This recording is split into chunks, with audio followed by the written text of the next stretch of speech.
Shalom, Bapak Ibu yang dikasihi oleh Tuhan. Jumpa lagi dalam GKM Menyapa pada hari ini. Firman Tuhan hari ini terambil dari 1 Timotius 6 ayat yang ke-9 dan 10. 1 Timotius 6 ayat 9 dan 10, demikian firman Tuhan. Tetapi mereka yang ingin kaya terjatuh ke dalam pencobaan, ke dalam jerat, dan ke dalam berbagai-bagai nafsu yang hampa dan yang mencelakakan, yang menenggelamkan manusia ke dalam keruntuhan dan kebinasaan. Karena akar segala kejahatan adalah cinta uang. Sebab oleh memburu uanglah beberapa orang telah menyimpang dari iman dan menyiksa dirinya dengan berbagai-bagai duka. Demikian pembacaan firman Tuhan. Bapak Ibu yang dikasihi oleh Tuhan, pernahkah kita bermimpi tentang bagaimana rasanya memenangkan suatu undian? Atau bagaimana rasanya menjadi orang yang kaya? Saya percaya semua orang pasti memiliki impian seperti itu. Nah, oleh karena itu, Bapak Ibu saudara-saudara yang saya kasih dalam Tuhan, punya impian menjadi orang yang kaya, punya impian menjadi orang yang memiliki harta kekayaan, sebenarnya itu adalah hal yang tidak salah. Namun, kita harus belajar bersama-sama apa kata firman Tuhan, agar supaya di dalam kita mengimpikan menjadi orang yang kaya, memiliki harta kekayaan, kita tidak akan jatuh di dalam dosa. Nah, firman Tuhan hari ini mau ingatkan kepada kita semua. Paulus mengingatkan melalui anak rohaninya Timotius. Di dalam ayat 9 berkata, tetapi mereka yang ingin kaya terjatuh ke dalam pencobaan, ke dalam jerat, ke dalam berbagai-bagai nafsu yang hampa dan yang mencelakakan. Bapak Ibu Saudara yang saya kasih dalam Tuhan, ini menjadi satu peringatan yang begitu keras bagi kita semua. Kalau berbicara uang, berbicara harta, sekali lagi tentu itu sesuatu yang netral. Tetapi tetap kita harus waspada. Karena persoalannya bukan soal hartanya, persoalannya bukan soal uangnya, tetapi bagaimana kita melihat, memandang uang itu dari sudut iman Kristen. Makanya Paulus mengingatkan di sini, bagi mereka yang ingin, ada kata ingin. Berarti kalau berbicara ingin ada satu keinginan, ya, satu hal yang dia ingin mendapatkannya. Berbicara ingin, kadang-kadang orang dengan cara apapun akan dilakukan. Yang penting keinginannya itu akan tercapai. Tetapi bagaimanakah Alkitab mau mengingatkan kita supaya kita tidak jatuh, dikatakan di sana, dengan berbagai nafsu yang hampa dan yang mencelakakan, di dalam kita mencapai keinginan kita akan harta atau uang.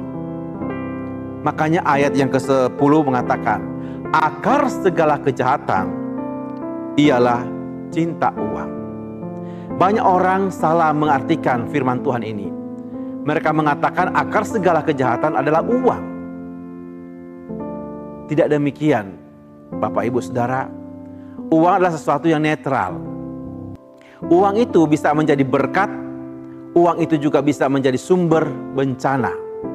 Tergantung kepada setiap kita, bagaimana kita memandang uang itu dan bagaimana kita mengelola uang yang Tuhan percayakan kepada kita. Nah, ayat ini mau mengingatkan kepada kita bahwa yang dikatakan oleh Alkitab, akar segala kejahatan adalah cinta uang. Kalau orang sudah berbicara cinta, itu artinya di dalam pikirannya, di dalam hidupnya, mulai dari bangun pagi sampai tidur malam, bangun pagi sampai tidur malam, selalu yang dia pikirkan adalah uang semata-mata. Tidak ada yang lain.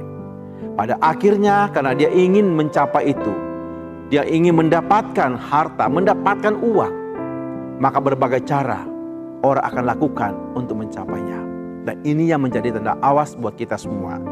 Maka dikatakan di sana ada beberapa hal orang melakukan itu untuk mencapai keinginan tersebut. Orang menyimpang dari iman dan menyiksa diri dengan berbagai-bagai duka. Memang betul Bapak Ibu Saudara, banyak orang akhirnya menyimpang daripada imannya. Dia meninggalkan Tuhan untuk hanya mencari kekayaan, mencari uang semata-mata.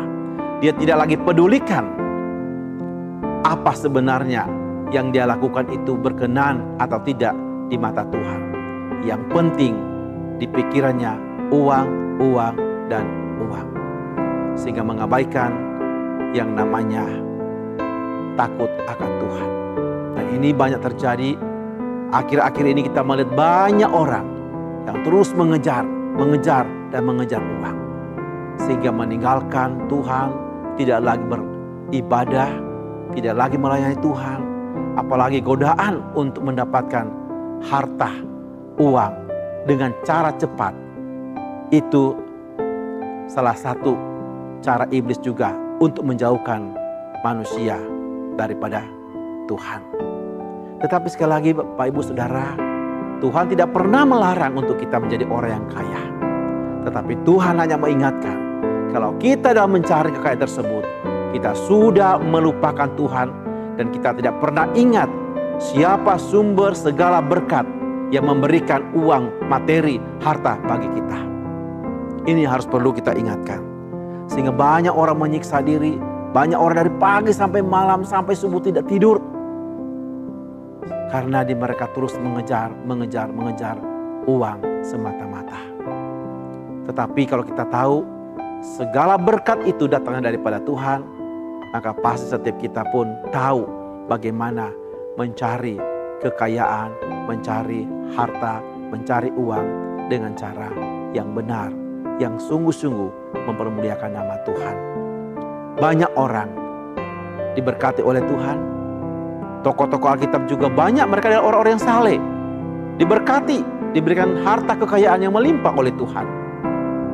Namun mereka tidak menjadi buta terhadap kekayaan. Sehingga mereka melupakan sumber segala berkat yang memberi berkat itu, yaitu Tuhan.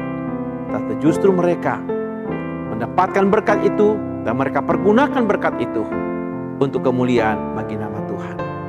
Bagaimanakah dengan saudara dan saya hari ini? Marilah, jangan hati kita hanya fokus kepada materi, kepada uang, harta kekayaan. Tetapi marilah kita sungguh-sungguh mencari Tuhan terlebih dahulu. Seperti dalam Injil Matius mengatakan, cari dahulu kerajaan Allah, maka semua akan ditambahkan kepadamu. Kiranya Tuhan akan menolong kita, memberkati kita semua, sehingga sungguh-sungguh kita bisa memandang uang itu dari sudut kacamata Tuhan. Sehingga kita tidak menjadi orang yang mengejar dan cinta akan uang. Tapi kita menjadi orang yang Tuhan pakai melalui harta kekayaan kita. Kiranya Tuhan Yesus menolong, memberkati kita semua. Amin.